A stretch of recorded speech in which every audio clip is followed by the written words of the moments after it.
جنرال دوستم له طالبانو سره لاس یو کړ او وی ویل په زور واک ته رسېدلي باید اعتراف وکړي چې د راتلونکي د مدیریت وړتیا نه لري. د اف جی نیوز درنو لیدونکو سلام، ستړي مشئ، وخت مو په خیر.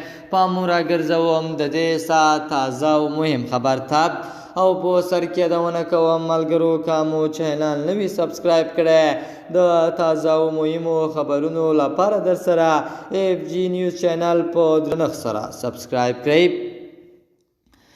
جنرال دوستم د افغانستان د راتلونکي لپاره د لید جوړولو درسونو په لړ کې د افغان کډوالو د ستونزو او ورته حل لارو موضوع تشریح کولو ترڅنګ ویلي د ملت د ستونزو حل لپاره اساسي کلي داخلي ورپسې منطقوي او ورپسې نړیوال مشروعیت دی او دغه څه په لومړیتوب کې ځای لري.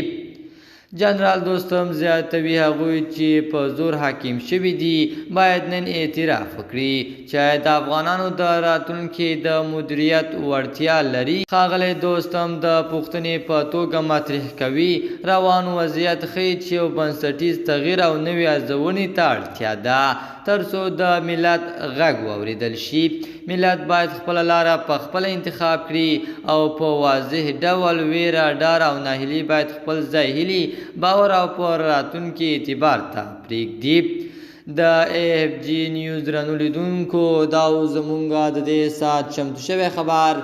د نورو تازه او مهمو خبرونو لپاره در سره اف جی نیوز چینل په درنښت سره سبسکرایب کړئ. تر بیا ښې چارې د الله په امان.